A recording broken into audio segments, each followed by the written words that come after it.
행복을 위해서 그렇게 살아갑니다. 행복해지려고 돈도 벌고 행복해지기 위해서 가정을 꾸리고 행복해지기 위해서 건강을 찾고 다 그렇게 살아갑니다. 오늘 주제는 사실 행복은 아니지만 용서가 제 주제지만 결국 행복하기 위해서는 용서가 필요하다 이런 것으로 이제 말씀을 드리려고 그래요. 그러다 보니까 행복이라는 것을 먼저 말씀을 드리고 있는 겁니다. 행복이라는 주제는 그래서 그렇게 중요하기 때문에 심리학에서 혹은 일반 사회에서 인문학에서 굉장히 중요한 주제로 다루고 있죠. 그러면서 그런 인문학자들이나 또 특별히 심리학을 이렇게 전공하는 분들이 행복이라는 것이 참 좋기는 한데 그 행복은 어떻게 올 것이냐라고 하는 걸 이게 연구하면서 뭐 그런 분들이 굳이 연구를 하기 전에 우리도 일반인으로서 행복하기 위해서는 이런 것이 필요하다고 하는 것을 우리는 대강 압니다.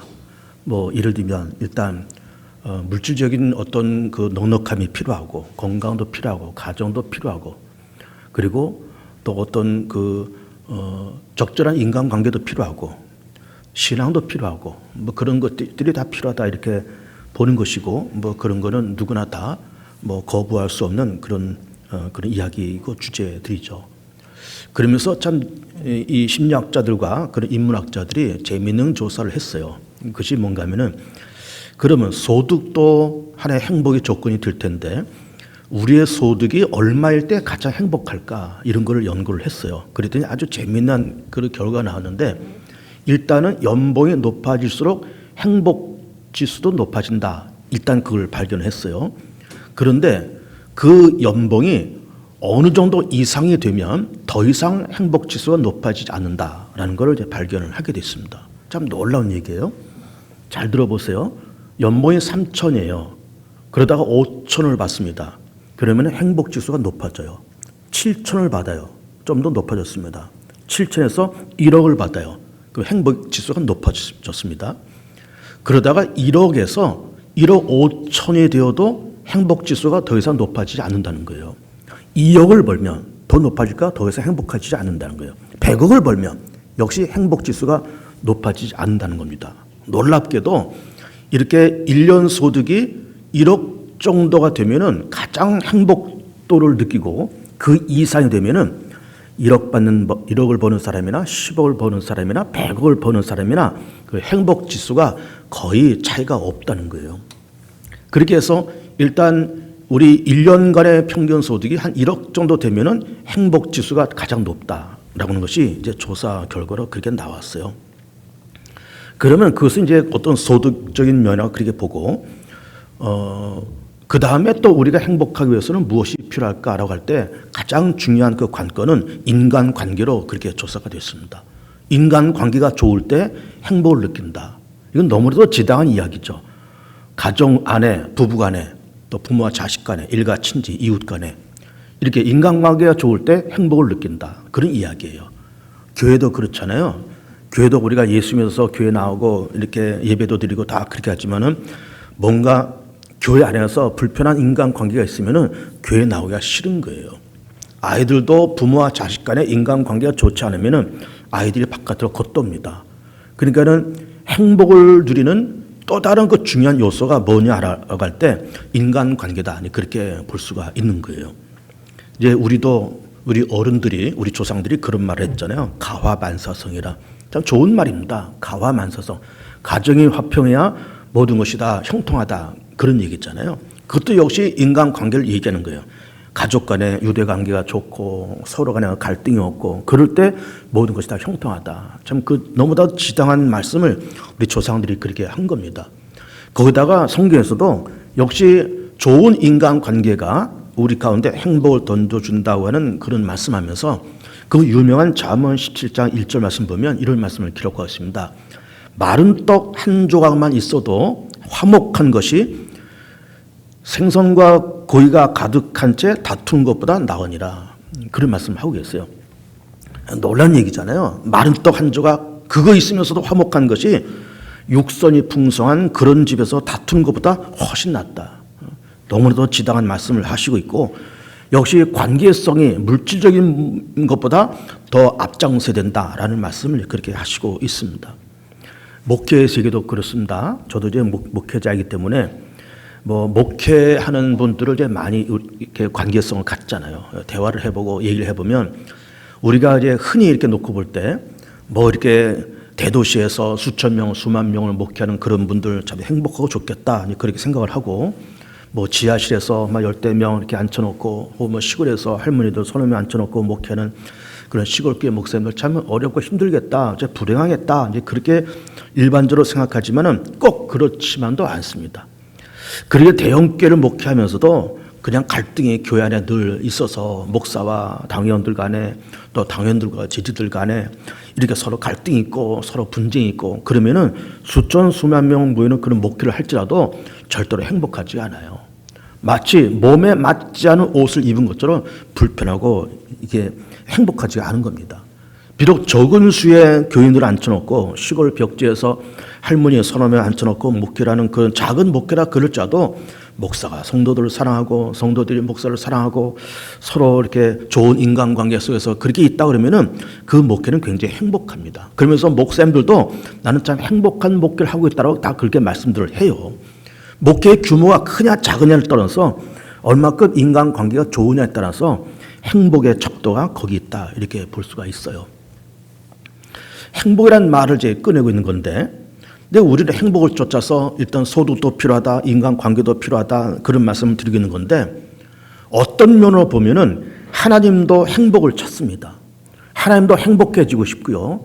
하나님도 행복해지려고 세상을 만드시고 행복해지려고 에덴 동산을 만드시고요. 행복해지려고 인간을 만드시고 행복해지려고 천하 만물을 다 그렇게 만드셨어요. 하나님도 행복을 찾아서 그렇게 다니시는 분이에요. 그런데 그럼 하나님께서 캡처라는 그 시간에 알파라는 그 시간에 세상을 창조하시고 지금까지 이 어마어마한 시간이 흘러왔을 텐데 그 시간 속에서 하나님은 얼마큼 행복을 찾으셨을까? 또 시간적으로 말한다 그러면은 어느 정도의 시간만큼 행복을 누리셨을까? 세상 역사가 만 년이라고 하면은 만 년 동안 행복을 누리셨을까? 10만 년이라면 10만 년 동안 행복을 누리셨을까? 또 행복의 그 깊이와 척도는 얼마나 됐을까라고 우리가 질문을 던졌을 때 나올 수 있는 대답은 뭔가 하면은 하나님은 행복을 찾아서 세상을 만드시고 행복을 찾아서 인간을 만드셨지만은 하나님 그 길고 긴 시간 동안에 그다지 큰 행복을 찾지는 못하셨다라고 하는 것이 답입니다. 그다지 큰 행복을 찾지를 못하셨어요. 하나님도 행복을 찾아서 이것저것 다 해보셨는데 그다지 큰 행복을 맛보질 못하셨습니다. 그 말은 뭔가 하면은 행복해지려고 에덴 동산을 만드셨지만 아담과 하와가 범죄하고 행복해지려고 이스라엘 민족을 선택하셨지만 이스라엘 민족 또 죄짓고 우상 숭배하고 다 그렇게 하고 그렇게 하시면서 하나님도 행복을 찾아서 이 땅을 만드시고 그렇게 하셨지만 하나님이 누리신 행복과 행복의 시간과 그 분량은 그다지 크지 않다라고 하는 것이 결론적인 그런 말씀인 겁니다. 왜 그런가 하면은 언제나 관계성 속에서 행복이 온다라고 그럴 때 그 관계성을 끊는 그 주체는 누군가 하면 언제나 우리 인간이에요. 인간은 죄 짓고 도망가고 사고 치고 도망가고 늘 그럽니다. 그리고 하나님은 죄 지어서 도망간 인간을 또 쫓아오시고 인간은 도망가고 하나님은 쫓아오시고 이게 참 놀라운 얘기 아닙니까? 그 모습 보세요. 하나님은 쫓아다니고 인간은 도망가고 또 찾으면 또 도망가고 찾으면 또 도망가고 이것이 인간의 모습이에요. 어떻게 보면 목회도 그렇습니다. 목회도 다 찾아가는 것이 목회잖아요. 병든 성도들 찾아가고 또 이렇게 어떤 실족한 성도를 찾아가고 낙심한 성도를 찾아가고 그리고 위로하고 격려하고 예배하고 기도하고 늘 목회도 늘 찾아가는 거예요. 그런데 하나님은 더 찾아가신 것 같아요. 계속 찾아가십니다. 근데 인간은 늘 도망가요. 에덴 동산에서 선악과를 따먹은 아담과 하와가 도망갑니다. 아담아 네가 어디 있느냐? 주님 내가 선악과 따먹어 부끄러워서 내가 이 나무 숲에 숨었습니다. 도망가요. 아벨을 죽인 가인 동생을 죽이고 숨습니다. 하나님이 그 가인을 찾아가십니다. 가인아 네 동생이 어디 있느냐? 내가 동생 지키는 자입니까? 그러면서 또 도망가요. 에덴 동쪽으로 도망갑니다. 그래 하나님은 찾아다니시고 인간은 죄짓고 도망가고 사고치고 도망가고 다 그럽니다. 그러면은 사실은 어떻게 보면은 우리 인간이 아쉬울까요? 하나님이 아쉬울까요? 우리 인간이 아쉽잖아요. 아쉬운 우리가 전능하신 하나님, 살아계신 그 하나님을 찾아가고 응답해달라 그러고 참 감사하다 그러고 내 죄를 용서해달라 그러고 이런 내 기도의 제목이 있는데 좀 응답해달라 그러고 모든 것이 아쉬우니까 우리가 찾아가고 뭐 어떻게 해결해달라고 가고 그래야 될 텐데 우리는 도망가고 하나님 찾으러 돌아다니세요. 참 이상하잖아요. 그러니까는 늘 찾아다니신 하나님이 행복할 리가 없잖아요. 아니 죄지은 아들이 찾아오고 신세진 아들이 찾아서 고맙다 그러고 죄진 아들이 찾아서 용서해달라 그러고 그래야 그걸 용서하시고 감사를 베푼 하나님이 행복하고 기쁘지 늘 도망가는 자식을 쫓아다니는 아버지가 뭐가 행복하겠습니까? 놀랍게도 아쉬운 것은 우리이기 때문에 우리가 찾아가고 우리가 좀 도와달라 그러고 우리가 좀 응답해달라 그러고 우리가 쫓아다녀야 될 텐데 우리는 도망가고 하나님은 쫓아다니세요. 놀랍잖아요. 미안하지만 우리 교우들 오늘 이 아침에 한번 잘 생각해 보세요. 나는 하나님께로부터 얼마큼 도망갔을까? 몇 번 도망갔을까? 하나님은 나를 몇 번 찾아오셨을까? 생각해 보세요. 셀 수도 없어요, 여러분. 셀 수도 없을 만큼 우리 도망가고 사고치고 도망가고 죄짓고 도망가고 하나님한테 무례한 짓하고 도망가고 다 도망가고 하나님은 또 쫓아오시고 그러면서 우리 몇십 년 동안 이만큼 살아오고 그러면서 인류의 역사는 이렇게 수천 수만 년을 지나오면서 지금까지 온 겁니다. 여러분 그 이스라엘 나라의 역사를 보세요. 아까 아담과 하와 얘기했잖아요. 죄짓고 도망가고 가인도 죄짓고 도망가고 이스라엘 민족도 하나님께서 선택하셨습니다. 그리고 나라가 세워지면서 북왕조 아수르에 멸망당하고 남왕조 바벨론에 멸망당하고 그리고 또 가서 포로 생활을 하고 늘 그런 짓을 하는 거예요. 죄짓고 망가지고 포로로 끌려가고 하나님은 그 민족을 또 사랑해서 또 쫓아가시고 또 용서하시고 또 회복시켜주시고 또 포로에서 돌아오게 하시고 인간은 도망가고 하나님 쫓아오시고 여러분 미안하지만 몇 번 도망가셨습니까? 하나님이 정말 미안하지만 몇 번 찾아오셨습니까? 셀 수도 없어요. 그것이 우리의 모습이고 인류의 역사의 모습이고 성경의 모습인 거예요. 이것이 우리 인류의 정난한 모습인 거예요. 우리는 사고치고 도망가고 죄짓고 도망가고 하나님은 그래도 쫓아오시고 어쨌든 도망간 그 자식 그냥 버려두지 아니하시고 또 쫓아가서 밥이나 제대로 먹나 옷이나 제대로 챙겨 입나 오늘 밤 잠이라도 제대로 자나 쫓아오시고 우리는 또 도망가고 이것이 우리의 삶의 모습이었다라고 하는 겁니다. 그럼 왜 하나님께서 쫓아오셨을까요?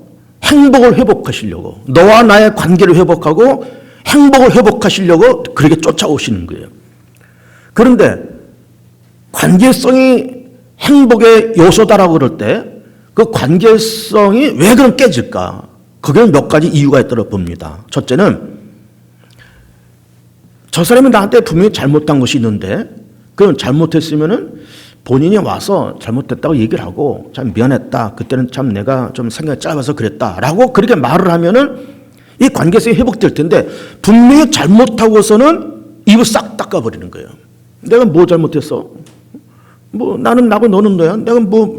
내가 너한테 잘못한 게 뭐 있어? 그러면서 이게 분명히 잘못한 것을 하고 입을 싹 닦아 돌았으면은 그 인간관계 깨집니다. 저 나쁜 놈 그런 짓을 하고 잘못했다고 말 한마디도 없고 미안하다고 말 한마디도 없고 그냥 입 싹 닦고 가고 참 그러면서 인간관계가 깨집니다.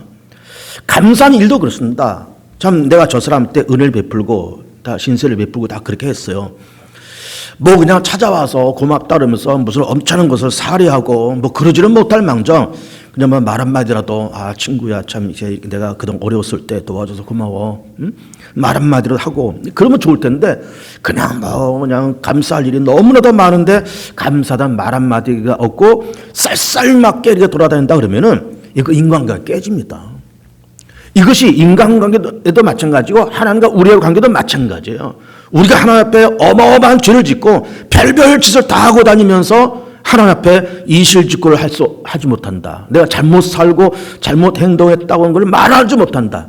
감사할 일이 너무나도 많은데 뭐 물질로 보답하고 그러지는 못할 만큼 하나님 정말 너무너무 감사하고 주님의 은혜가 아니었으면 나의 지금의 생존이 불가능합니다라고 고백할 줄 아는 감사의 고백이 없으면 그 관계가 깨집니다. 인간관계도 마찬가지고 하나님과 우리의 관계도 마찬가지예요.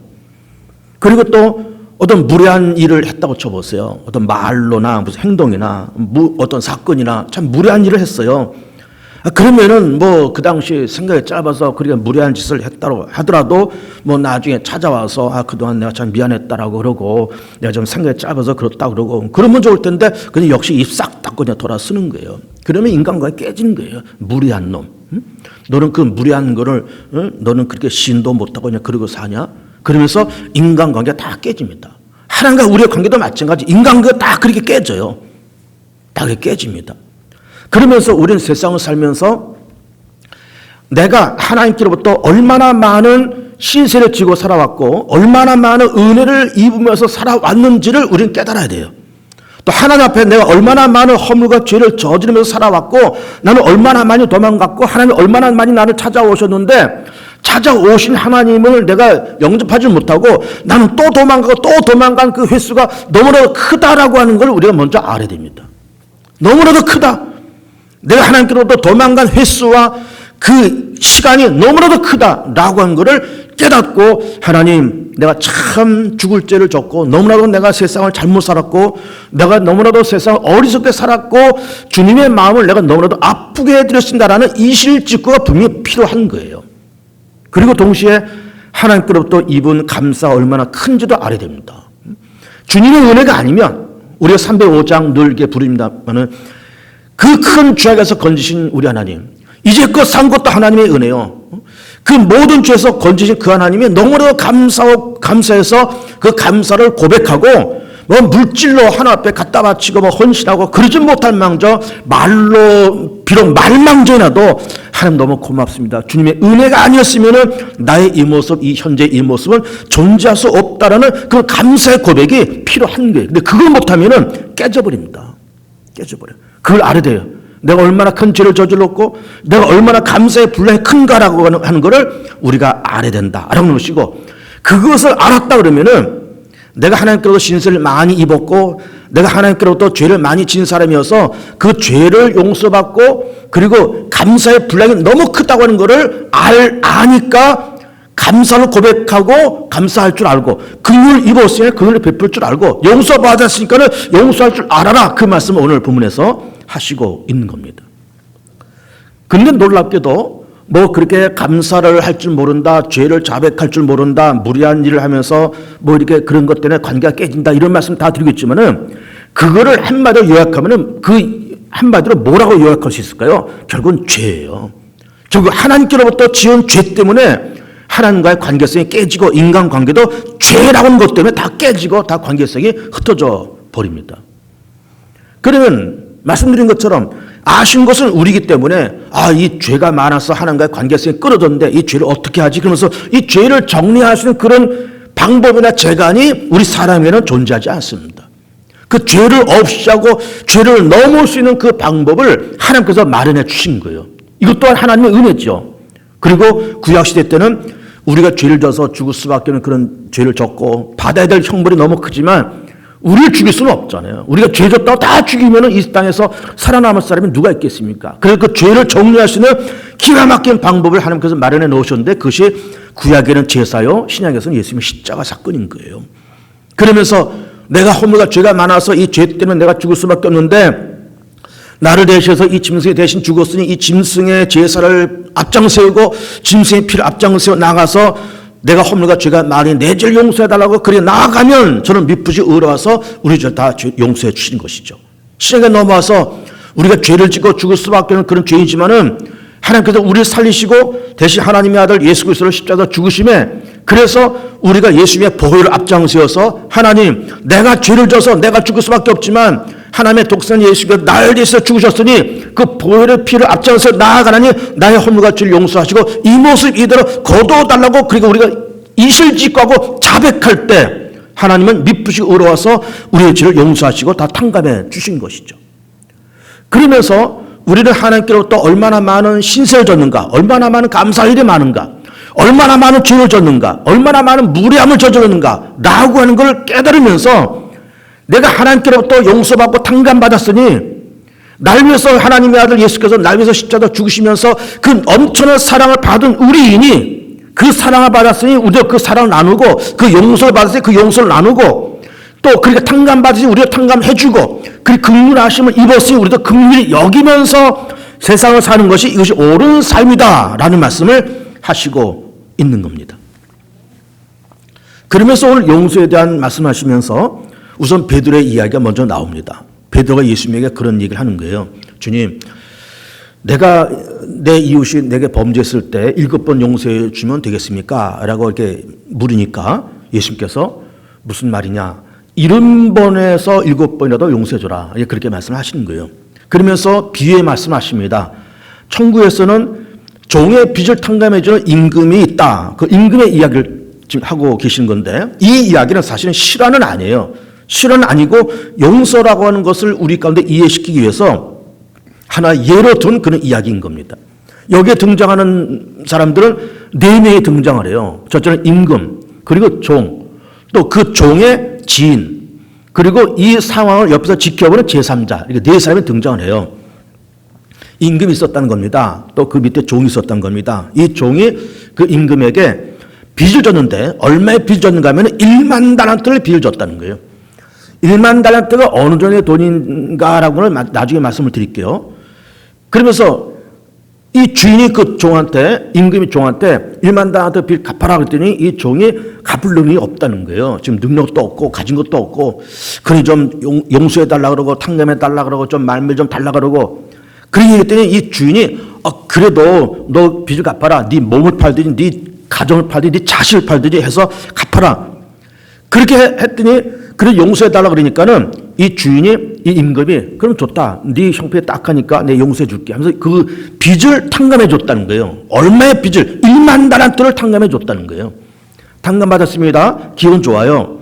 그러면서 이제 나가다가 자기 지인을 만났는데 그 사람이 자기한테 이 종한테 100데나리온의 빚을 진 사람을 만났다는 거예요.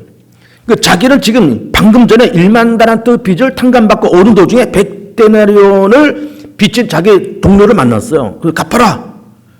그랬더니 이 빚진 사람이 갚을 능력이 없다는 거예요. 그러니까 이 자기 지인을 옥에다 집어넣었다는 겁니다. 이거를 누가 봤을까? 제3자 누군가가 봤어요. 보면서 이거를 누구한테 일러 바치는가 하면 임금한테 일러 바칩니다. 왕이시여. 왜? 얼마 전에 그 아무개 종이 와가지고 그 1만 달란트를 탕감해 주셨죠. 그래.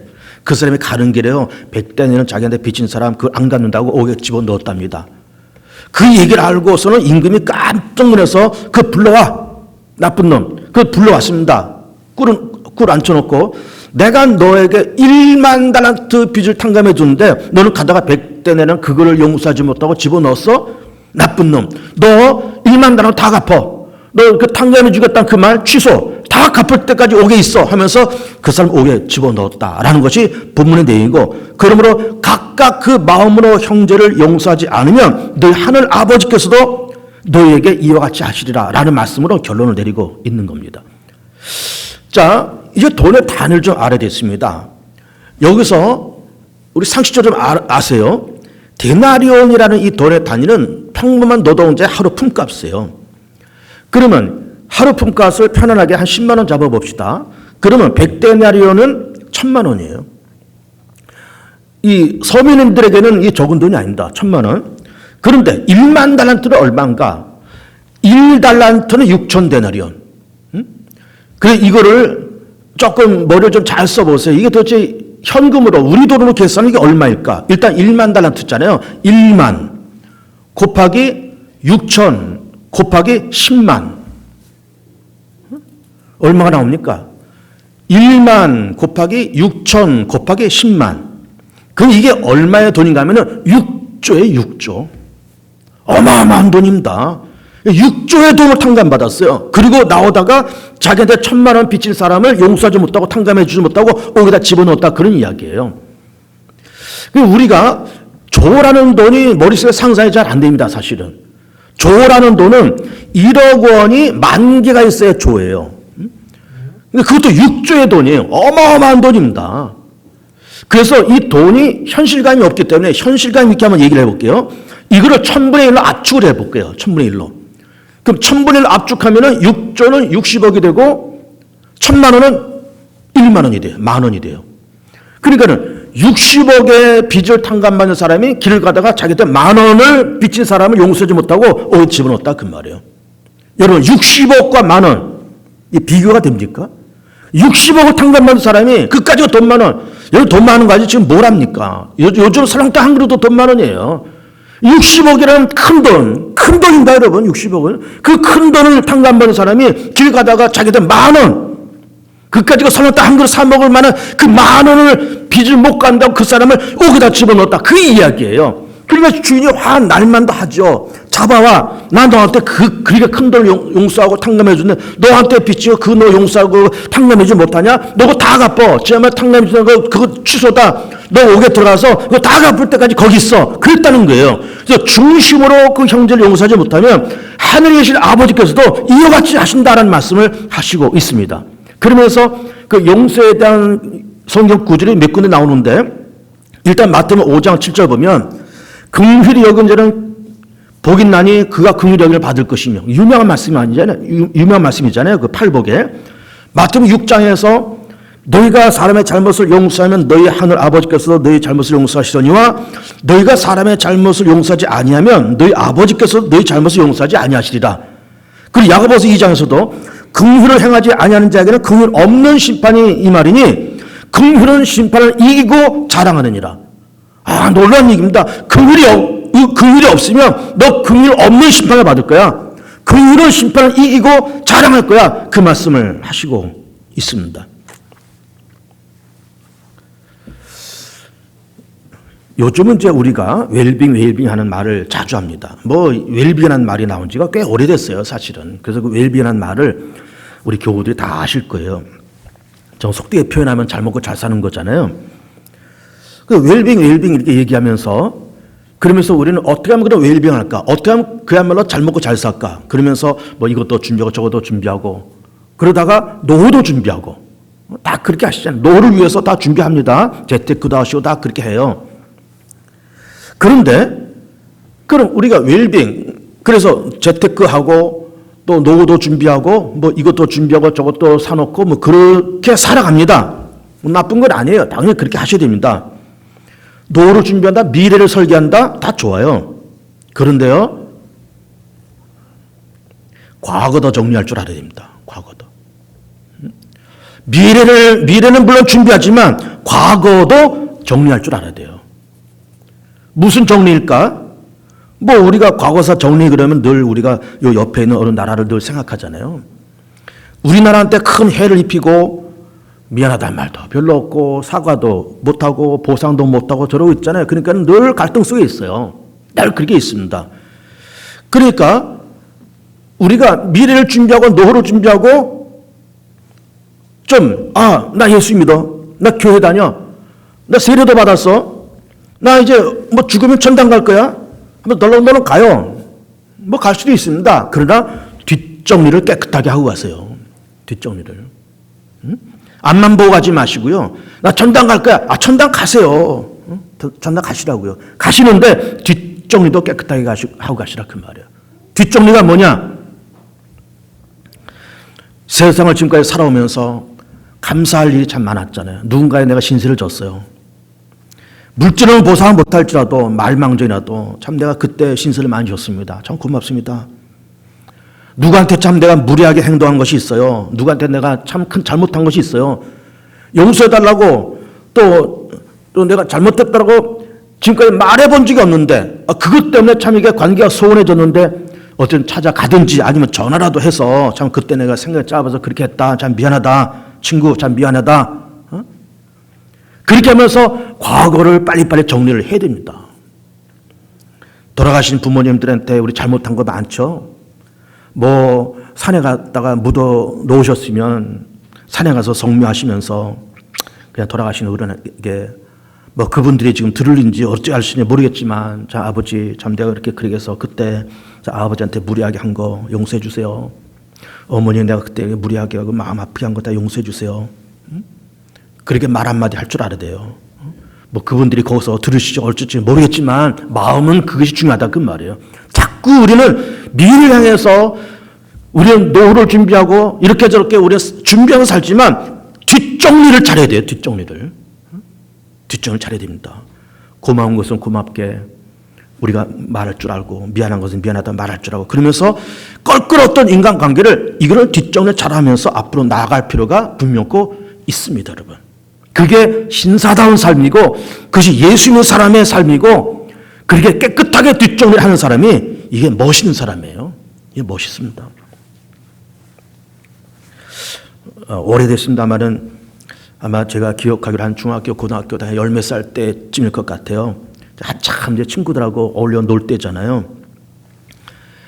자전거를 타면서 놀다가 이제 친구 자전거랑 내 자전거는 이제 바꿔 타보자 서로 바꿔 탔어요.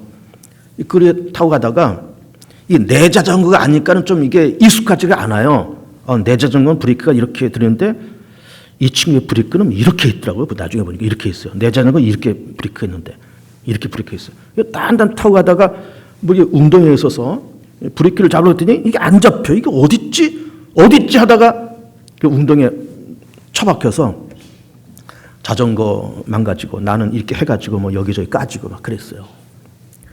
그 까지고 막 그러니까 다쳤으니까 막 허둥지둥 막 뛰어다니면서 뭐 이거 고치고 뭐 바르고 붙이고 어쨌든 다쳤으니까 그렇게 그거를 어쨌든 대충 수습을 하고 지나갔습니다. 그 후로 오랜 시간이 흘렀어요. 수십 년이 흘렀습니다. 제가 한 40대 중반쯤에 그때 일이 생각나는 거예요. 그러니까 10대 중반에 그 일이 벌어졌고 40대 중반에 그 일이 생각나니까는 거의 30년 만이잖아요. 그 30년에 그 일이 어느 날 번뜩 떠오르는 거예요. 그때 내가 열몇 살 때 그 친구 자전거 이렇게 해서 이렇게 가지고 나도 다치고 자전거도 아마 망가지거나 부서지거나 뭐 고쳤을 망가지고 부서지고 하면 그랬을 것 같다. 근데 왜 내가 그때 그 망가지고 부서진 그거를 내가 좀 보상해주고 또 그 친구한테 좀 미안하다 그러고 왜 그 말을 못했지? 못했어요, 진짜. 왜 그러면 막 다쳐가지고 내가 막 이거 뭐 이렇게 하기가 바쁘니까 뭐 자전거가 망가지면 거의 신경을 못 썼어요. 그러다가 시간이 10년 지나 20년, 30년쯤 지나서 어느 그 생에 퍼뜩 났어요. 그래서 그 친구 이름은 기억하니까 그 친구가 지금 어디 살까? 그래서 소문을 해보니까는 다행스럽게 가까운 안양에 살고 있어요. 전화번호도 이렇게 구했습니다. 그래 전화해서 아무개야 나 박종호야 기억나지? 그래서 뭐 몇 년 전에 너 그렇게 한 거 기억나지? 기억난다고. 또 하여튼 만나자 하면서 밥이라도 먹자. 그래서 한 30년 만에 그 친구 만나서 밥을 먹어서 그 얘기를 하면서 서로 깔깔 웃고 그런 내가 돈 50만 원을 봉투에 넣어서 그 친구한테 주면서 친구가 내가 그때 사실은 그렇게 다쳐서 나 이거 뭐 붕대 감고 뭐 정신없이 그러냐고 자전거가 망가지고 너 그것 때문에 너한테 마음고생 시킨 거는 내가 미처 그때는 몰랐다. 미안한데 내가 이거 뭐 얼마 안 되지만 이거 갖고 식구들끼리 밥이나 한 끼 먹어라 하면서 50만 원 봉투에 넣어줬어요. 그때 뭐 사용하고 그런 걸 내가 억지로 줬어요. 그러면서 이제 헤어졌습니다. 그 이후로도 가끔씩 전화 통화하고 그래요. 그 이후로 마음이 참 편안해진 거예요. 그 뒷정리를 하니까 마음이 편해진 거예요. 그동안은 껄쩍지근했다가 그 친구가 그것 때문에 또 마음이 상하지 않았을까. 그러다가 그래 어쨌든 어렵지만 찾아보자. 찾았더니 좀 다행스럽게 어디 사는지도 알게 되었고 다 그렇게 됐습니다. 주보에 이제 광고도 이렇게 나와 있지만은 서울 서남내 우리 교회가 서울 서남내에 소속돼 있었잖아요. 서남내가 굉장히 넓습니다. 강화, 김포, 강서구, 여기도 구로구, 광명, 시흥, 안산 엄청 넓어요. 교회는 한 200개 넘고 그래가지고 이 분립 작업을 2018년도 4월 달부터 분립 작업을 시작했습니다. 그리고 지난주에 끝났어요. 그러니까 2018년도 4월부터 지난주니까는 만 34개월이 걸렸어요. 그걸 앞장서고 깃발 들고 앞장선 사람이 접니다. 제가 나섰을 때 많은 사람들이 우려했습니다. 저 박 목사님 저거 하다가 다칠 텐데 시험 들 텐데 이 어려운 걸 할 수 있을까? 뭐 우리 교우들도 아마 대강 아실 거예요. 우리 목사님 그 분립의 주동자시래. 다들 아실 거예요. 그리고 걱정도 하고 염려도 하시고 왜 그런 일에 뛰어들어서 하실까? 사실은 고생 엄청 많이 했습니다. 제가 일일이 뭐 우리 교우들한테 그동안 말 안 하고 뭐 심지어 우리 장로님들한테도 별로 자세한 얘기 안 했지만 진짜 마음고생 엄청 많이 했어요. 진짜 죽다 살아났습니다. 그런데 그것이 어쨌든 그렇게 해나가면서 이게 할 일이니까는 하기도 했지만 다른 이유가 있었습니다. 그걸 시작할 때 내가 신세를 참 많이 진 어떤 목사님이 계셨어요. 나이가 드신 저한테 큰 선배 어른이시고 그분이 저한테 박 목사 너의 분립 기왕 시작했으니까 잘 좀 끝내봐.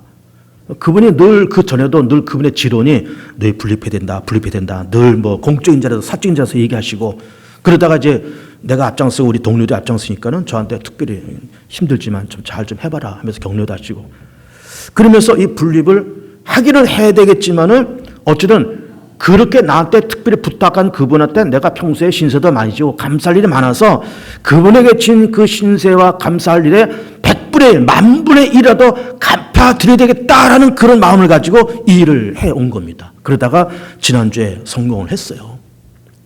총회장이 와서 이 고태를 두드렸습니다. 이제 서울 서남내는 서울 강서노예와 분립을 선포합니다. 땅땅땅. 그래서 그쪽 교회에서 일단 예배드리고 우리 분립된 강서노예는 저 안산 제1교회로 이동해서 거기서 제1회 서울 강서노예를 회물 거기서 진행을 했습니다. 임원도 다 조직되고 부서도 조직되고 시차례도 조직되고 다 조직됐습니다. 물론 그동안에 준비도 많이 했고 그날 준비된 걸 다 선포하면서 동의 제청 받아가지고 다 이렇게 조직이 다 끝났죠. 그래서 모든 것이 다 끝났습니다. 그것이 해야 될 일이니까는 하기도 했지만은 그렇게 저한테 특별히 부탁한 분이 그동안 내가 신세를 많이 지고 은혜를 많이 입은 분이기 때문에 어쨌든 그 신세를 만분에도 갚아드리자고 하는 그 차원에서 그 일을 했어요. 그리고 끝나고 나서 제가 그 목사님한테 전화를 드렸죠. 목사님 아시다시피 이렇게 분립이 잘 돼 있습니다. 그리고 이렇게 한 거는 제가 참 그동안 목사님한테 신세를 많이 졌는데 목사님에 대한 신세를 내가 만분에도 갚는 차원에서 일을 했습니다.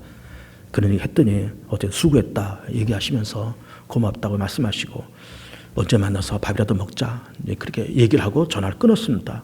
그러고 나서 제 마음이 한결 편해졌어요. 물론 분립이 완성돼서 편안한 것도 편안한 거지만은 그분에 대한 신세와 은혜를 어쨌든 만분에도 갚았다는 것 때문에 제 마음이 굉장히 편해졌습니다. 뒷정리 잘해야 됩니다, 여러분. 뒷정리. 나 예수 믿어. 나 세례도 받았어. 내 개봉정한 교인이야. 나 어차피 천당 갈 거야. 가세요. 가시라고요. 그러나 뒷정리 잘하고 가시라고요. 미안했던 거, 죄송했던 거 하나님 앞에 사죄하시고 사람 만나서 사죄하시고 감사했던 것, 감사했던 것이 한두 개겠습니까? 감사했던 거 다 뭐 물질로 뭐 이 사람한테 저 사람한테 보상을 못할 망정 전화라도 해서 참 고맙다고 얘기하고 부모님 산소 앞에 가서 뭐 납골당에 모셨으면 납골당 거기 가서 참 부모님한테 용서받을 거 용서받고 참 고맙다는 것을 고맙다 얘기하고 그러면서 뒷정리를 잘하고 가시길 바랍니다. 그래서 우리 용서받은 사람이니까 용서하고 긍휼을 받은 사람이니까 긍휼을 베풀고 사랑을 받은 사람이니까 사랑해라 그 말씀을 하시고 있고 내가 얼마나 많은 긍휼을 입은 사람이고 내가 얼마나 많은 하나님께로 신세를 받은 사람이라고 하는 자각이 필요해요. 자각이. 그래서 뒷정리를 잘 하시고 은혜를 베풀고 용서하고 좋은 관계성 속에 살아가는 여러분이 꼭 되시기를 축복합니다.